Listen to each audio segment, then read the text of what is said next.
Эд шидтэй хувилгаан лам нарын тухай амд амжсан яриа. 2 дугаар хэсэг. Нутаг усныхаа зан олонний дунд домог болж мөхөрсөн хувилгаан шидэт лам нарын онцгой хувьдас эд шидийн тухай амд амжсан яриа олон байдаг. Таринч Довдон 1960-ад онд Увс аймгийн Малчин суманд Монголын Довдон хэмээх гал таринтай гэж нутгийнхандаа шүтэгдсэн өвгөн лам амьдарч байлаа.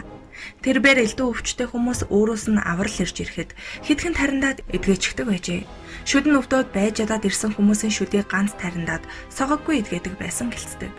1950-ад онд Довдонгой нутгийнхаа хэдэн залуутай хамт цагаан нуурын дамжлах бааз руу жин тэгээд нутгийнхаа хилийн дэс алхаад удаагүй байтал ширүүн бороо орж хувцас хунар ачаа бараан норж ихэд цутарцгаажээ.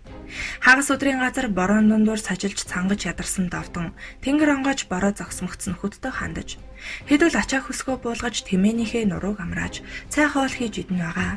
Цай холдож толгой өвдөд хэцүүдлээ гэхэд аргал хомоол бороонд норчсон харган будраг нь байхгүй тал газар яаж галт хүлэх юм бэ? Ядахнаа өөрт явсан чүдэнс нороод тамхи татах аргагүй болчихоц гэцгээжээ.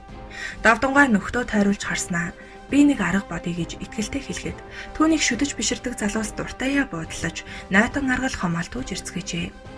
Тэнгэр онгоос нь ч аргал хомоол нойтон болохоор яагаад ч гал асаах аргагүй байсан аж. Довдонгой нэг нойтон хомоол гартаа барьж амандаа хідэн хором тарин уншснаа хэд үлэн тариндаж орхисонд уугаад асч эхэлжээ. Довдонгой нойтон аргал хомоол тариндаж хатаан гал асааж хоол хийж идцгээжээ.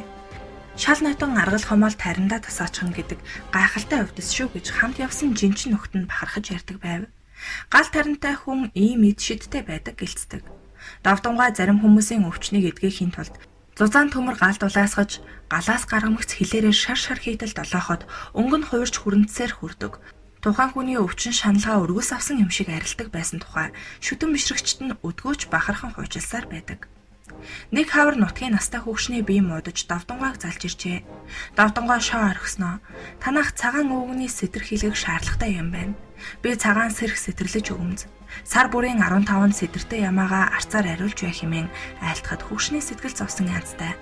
Манайд наскуутсан цагаан сэрх байхгүй яах вүлээ гэж асуулаа. Зүгээрээ сэтэрлүүлэх ямаа чинь одоохон гүгээд ороод ирнэ. Түүнийг л сэтэрлүүлж орхих хэмээн ярьж цай ууж суудал онгорхой хаалгаар цагаан борлон майлсаар орж иржээ.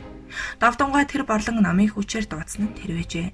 Довдонгой цагаан борлонг сэтэрлэж настан хідэнтэй үлээж тариндаад гал тарин эд шидээрээ төвөггүй идгээсэн гэдэг. Мэргэн гэлэн пэрнлээ. Буддын гүн ухаан буюу таван ухаанд төгс боловсрч түмэн олонд мэдлэгийнхээ ач тусыг өгч өвчин зовлонгоос авраа зогсохгүй хараал хурлал ад жүтгөрийн аюулаас хамгаалж явсан лам нарын тухай эдүүгээ домог мэт хүрнэх нь бий.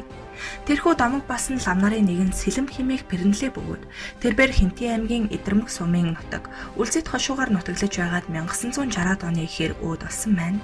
Нутгийнхан нь түүнийг Жаал гэлэн гэж авгаалдаг байж. Харин яагаад Сэлэм хэмээх болсныг мэдэх хүн байдаггүй аж. Пэрнлээ нь өвгөн басан үедээ улаан цоохордоо том хамартай, онгор хурцнуудтай буурал хүн байсныг нутгийн хууччулд орсон ярьдаг. Тэр ганц бие байсан учраас нүүж туухт нь ойр саахалт нутаглах мажиг гэдэг хүн тусалдаг байжээ. 100 нүүх болоод ачаа хүсэг ирэхэд мажиг нарын хэдэн хүн гэр автар савыг нь ачиж байтал Жаал гэлэн миний эрх алга болчихлоо гэд бөөн эрэлт гарчээ. Орд эртний орчим гарын үзүүрт байдаг шүүгээ иргэнэг гэд бүхэл газраар хайв. Сүүлд нь тэргэнд очисан автар саваа буулгаж өнгөчөөд ч олсонгүй. Тиймээс нүүлэхээр ирсэн зарим хүн ундууцаж өөр ирэх олоод лавныз нарны эртэд хөдлөх юм биш үү гэх зэргээр үүлжээ. Гэвч Жаал гэлэн тэдний үгийг тоосон шинжгүй голомтынхоо дэргэд суугаад амандаа нэгийг уншиж гүүр гэдвэж. Энэ үед авдарны доор байсан охины нүхнээс нэг охт нь гарч ирээд өвгөн рүү харж байснаа нөхрөөгөө орчхож. Гэвч удаж төдөлгүй нүхнээсээ эрхийг нь зун гарч ирээд чирсээр яваад Жаал гэлэнгийн дэргэд авчираад нэгэнтээ час гэж дуурайд нүхэндээ оржээ. Тэгтэл Жаал гэлэн тэгнээ тэр хуухай чинь нүхэндээ аваачсан байх нь гэд эрхээ авчныг үлээгээд өвөртөлсөн гэдэг. Нутгийнхан алдсан мал эд хөрөнгөө олох арга замыг заалгаж мэрэглүүлэх гэж байнга л түүн дээр ирдэг байж. Өвгөн зүс өнгөийг нь асуулгүйгээр хидийд хаанаас алдсныг нь сонсоод л шууд хэлдэг байж. Нэг удаа түүн дээр нутгийн хүн ирж алдсан адуугаа мэрэглүүлтэл Жаал гэлэн өнгө зүсийг нь асуулгүйгээр "Заах уу, чиний хул азрахтай адуунаас хүрэн халзан морь сартай хээр морийг чинь оргодол басвал хүн авчтэй. Тэр холдоогүй. Энүүхэн арын уулын баруун хойхонд бусгаад дээрээ явсан хүнийг унахчихсан. Хоёр морчин адуу руугаа ирж явна. Хүрнэн дээс нь ногторхгүй юмтай. Сартай хэрн салбархаа бүсээр мөн ногтолсон явж байгаа гэж хэлжээ. Хоёр морой алдсан хүн адуун дээрээ давхиад очвол хоёр морин жаал гэлэнгийн хэлсэн ногторхгүй юмтай адууныхаа захад идээшилж байсан гэдэг. Өвгнийх 100 дуурж авах хэмээх айлтай цуг зусжээ. Дуурж авын хүү нилээд дэггүй хүүхэд байж. Нэг өдөр тэр жаал гэлэнгийн морины аргамжийг гадаснаас нь мулталж аваад шаваастай аргалт нуужээ. Тэгээд энэ өвөөг их мэрэгэн хүн гэдэг. Аргамжаа олох нь уу яах нь вэ гэд харуулдаад байж. Нар шингийн өмнөхөн өвгөн морой хөдлөөд аргамж байсан газар очиж аргамжаа хайж хэд тойрсноо буцаж ирээд морой тэрэгнээс уяад гэрийнхээ өдөнд баахан сууж гин. Жаалхөө өвгнийг ажиглаад л тоглосон болоод байж.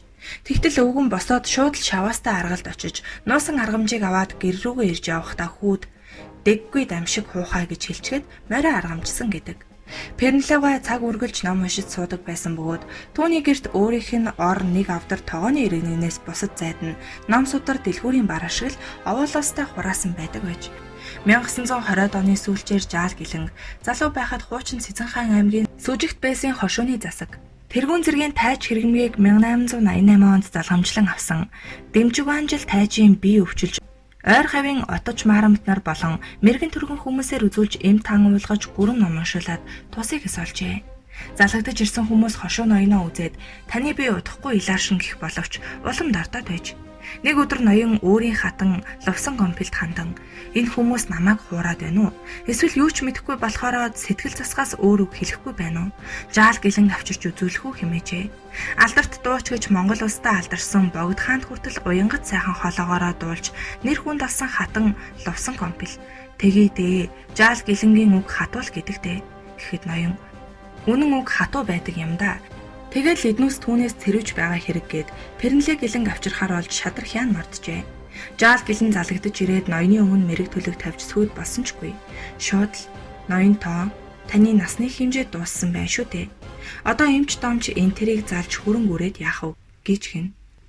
Хошуу ноён хариу юу ч хэлээгүй бөгөөд түүнээс хойш удалгүй таалал төгсжээ. Ийхүү сэлэн Пернлэг хэмээх лам далдыг харах эд чадлыг номноос авч насан туршдаа олны тусын тулд тэр эрдмээ зориулжээ. Хүнхүү хэмээх данзан. Ард түмний шүтэж бишрэх эрхчлөг хааж боож байсан 1950-аас 1960-ад онд зан олонд эрдэм чадлаараа тусвалж ихэд шүтэгдэж байсан Увдас лам хүнхүү хэмээх данзангойг гай зовлон тохиолдсон айлууд нууцаар гэртээ урьж ном уншуулж гүрэм хийлэгдэг байжээ. 1950-ад оны нэгэн намар гурмасны голд намарчж байсан нэгэн айлын өрхийн тэргүүн өвгний бие муудаж данзангойг урьж ном уншуулж засал хийлгсэн байна. Ном уншуулж засал хийлгэж дуусмагц биеийн тунж илэрхүү байсан гэрийн эзэн тохон дээрээ арай ядан үндэж данзангой руу харснаа. Би халахын нутагт анд яваа хүүтэйгээ уулзаж чадахгүй болов уу гэж бодогдоод байх юм. Хөтлөгөө морьтой хүн довтлохож хүүгээ дудуулж амьд мэд дээрээ уулзаж гэрээс захиасаа хилдэг юм билүү гэж бодох юм гэж амьсгаатан байж өгүүлэхэд данзангой мань өвгнийг нэг сүрхий харснаа. Би чиний амь насыг даачглаа шүү дээ. Чи өгөхгүй. Тэгж хүн морь зовоогоод яах юм бэ? Хүүтэйгээ заавал уулзмаар байгаа юм бол би нэг арга бодъё. Маргааш оройхон яаран сандран давхиад ирэхүй гэж өгүүлээд морджээ. Мань өвгөнч хилт болгоогүй байхад хаа хол хүн маань давхиад ирнэ гэдэг юу л бол хэмээн эргэлзэж байлаа. Тэгтэл хачирхалтай юм болж маргааш нь үдээс хойш 200 шахам километр зайтай алсын нэгэн сумын нутагт таруу гагнаж явсан том хүн хөтлөгөө морьтой давхиад иржээ. Хүүгээ үзэж санаа намарсан өвгөн "Хүү минь миний бие муугахыг яаж мэдэж ирв" гэж асуухад "Би юугаа мэдэхгүй. Өчигдөр үдийн алдад гинэт бушуухан хармаар санагдаад байж сууж болохгүй болохоор нь яарад давхиж ирлээ" хэмээн хариулж ирсэн гэдэг. Ингэж хүнхүү хэмээх данзангой 200 шахам километр хол газар тарвагчилж явсан хүүг нь номын хүчээр дуудан ирүүлсэн нь тэр ажээ. Өвгөнч төдөлгүй сайхан эдгэрсэн гэлцдэг.